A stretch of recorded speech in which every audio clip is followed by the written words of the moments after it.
സുന്ദരമായ ഒരു കേരളമാക്കി മാറ്റുവാൻ ഹരിതകർമ്മ സേനയ്ക്കൊപ്പം നമുക്കും പങ്കുചേരാം.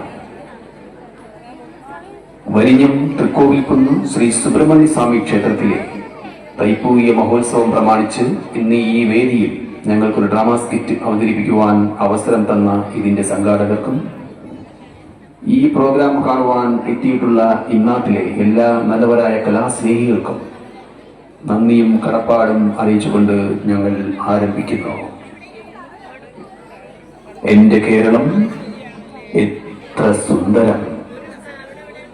രചനാ സംവിധാനം ശ്രീജിത്ത് ശ്രീനിവാസൻ, സംവിധാന സഹായി ചന്ദ്രബിന്ദു CS, voice Binu Antony, sound and music mixing Al Ameen Abdul Rahman.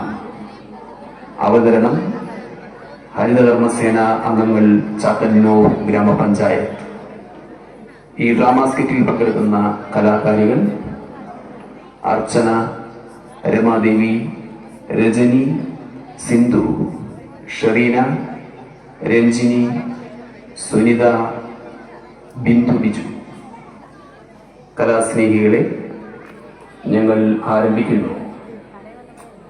എന്റെ കേരളം എത്ര സുന്ദരം.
അതെ, അതങ്ങനെ തന്നെ വേണം. നമ്മൾ ഓരോരുത്തരും അങ്ങനെ ചെയ്താൽ മറ്റു കുട്ടികളും അതിനെ മാതൃകയാക്കും. നീ ഇങ്ങനെ ഏത് സമയവും ഫോൺ കൊണ്ട് നടന്നാൽ മതി, നിന്റെ കണ്ണിന് തന്നെ അത് ദോഷമാകും. രണ്ടുപേരും മൊബൈലിൽ നോക്കി ഇരിക്കാതെ ബുക്ക് എടുത്ത് പഠിക്കാൻ നോക്കും. ഈ പിള്ളേരുടെ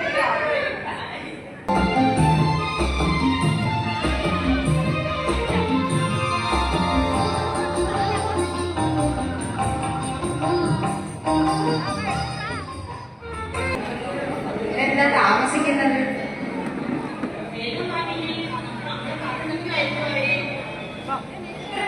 നിങ്ങളെ കാത്തു നിൽക്കുന്നു. നിങ്ങളെന്താ താമസിച്ചത്?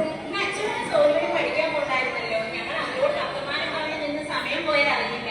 നിങ്ങൾ എല്ലാവരും എന്താ ഞങ്ങളെ കണ്ടിട്ട് പോളോന്ന് പറഞ്ഞത്? ഒന്നും ഇല്ല, വെറുതെ ഒന്ന് കണ്ടിട്ട് പോകാന്ന് കരുതി. ഇന്ന് എങ്ങോട്ടാണ് രണ്ടുപേർക്കും റൂട്ട്? ഞങ്ങൾ ഇന്നലെ നിർത്തിയിട്ട് നിന്ന് തുടങ്ങണം, അതിന്ന് പൂർത്തീകരിക്കണം.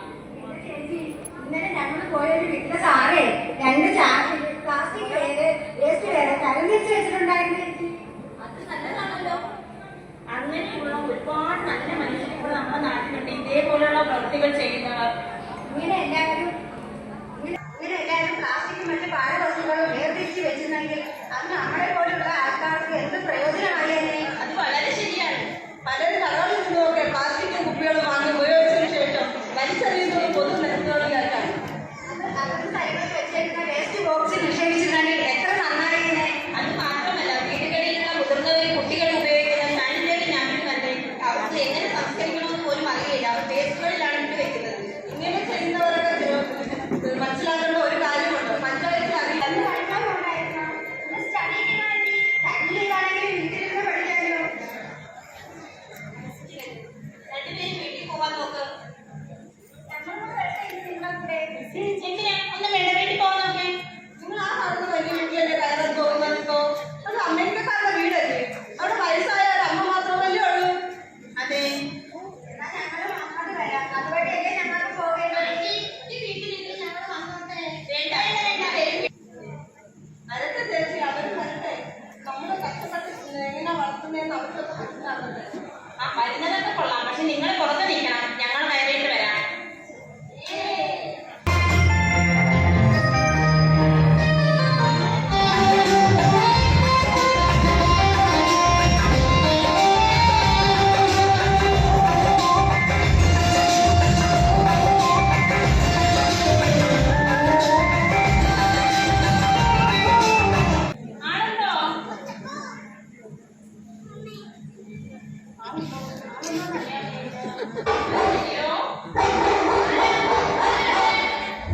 ചേച്ചി, അമേരിക്കയിലാണെന്നല്ലേ പറഞ്ഞത്?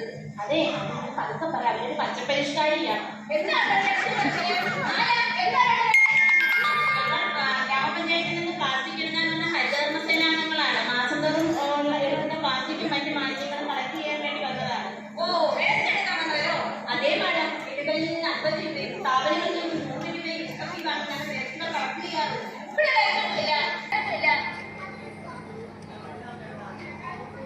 മാഡം, കുടിക്കാൻ ഇത്തിരി വെള്ളം തരുമോ? ഇവിടെ വെള്ളവുമില്ല, ഒന്നുമില്ല. നിങ്ങൾ പോണം. മേഡം, എന്താ മേഡം ഇങ്ങനെയൊക്കെ സംസാരിക്കുന്നത്? ഞാൻ ഇങ്ങനെയാ.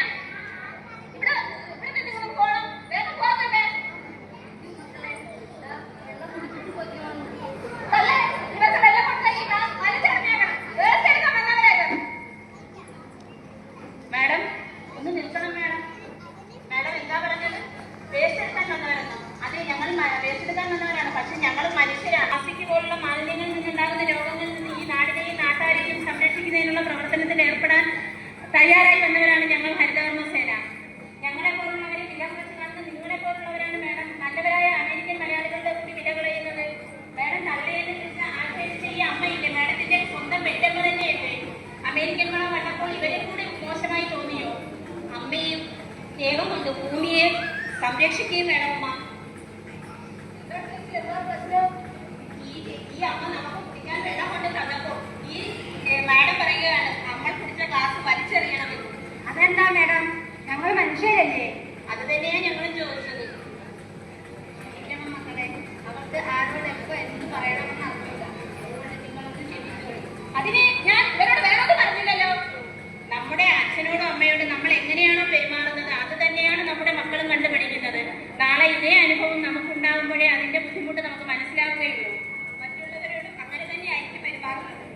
എല്ലാവരും അവരവരുടെ വീടും പരിസരവും വൃത്തിയായി സൂക്ഷിച്ചാൽ മറ്റു രോഗങ്ങളിൽ നിന്നെല്ലാം മാറി നിൽക്കാൻ പറ്റും.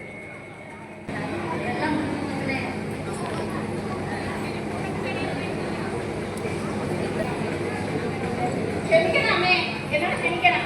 ഞാൻ ചെയ്തത് തെറ്റാണ്. എന്റെ അഹങ്കാരം കൊണ്ട് അറിവില്ലായ്മയാണ് ഇതെല്ലാം എന്നെ കൊണ്ട് ചെയ്യിച്ചത്. ഇവരാണ് എന്റെ കണ്ണു തുറപ്പിച്ചത്.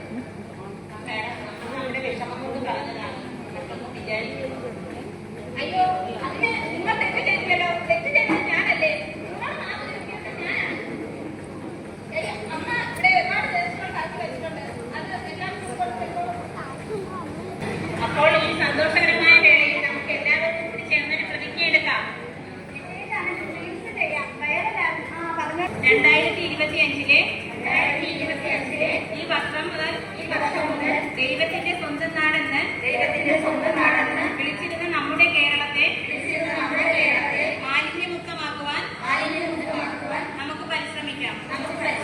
അത് നമ്മുടെ ഓരോരുത്തരുടെയും ഉത്തരവാദിത്വമാണ്. പ്ലാസ്റ്റിക് നിർമ്മിതികളാലുള്ള എല്ലാ വസ്തുക്കളും പതിയെ പതിയെ നമുക്ക് ഉപേക്ഷിക്കാം. ഈ ഭൂമിയെ സംരക്ഷിക്കാൻ അജൈവ മാലിന്യങ്ങൾ ഇല്ലാതാക്കാം. പകരം മണ്ണിലരിഞ്ഞു ചേരുന്ന നിർമ്മിതികൾ ഉപയോഗിക്കാം. അങ്ങനെ ഈ നാടിനെ മാലിന്യമുക്ത കേരളമായി മാറ്റിയെടുക്കാം. പ്രതിജ്ഞ. അതെ, അങ്ങനെ എല്ലാവരും വിചാരിച്ചാൽ നമുക്ക് ഓരോരുത്തർക്കും കവികളും കലാകാരന്മാരും സുന്ദരമാക്കി മാറ്റിയ ഈ കേരളത്തെ സുന്ദരമാക്കി മാറ്റാം. അതിനുവേണ്ടി നമുക്ക് ഒറ്റ മനസ്സോടെ പറയാം, എന്റെ കേരളം എത്ര സുന്ദരം.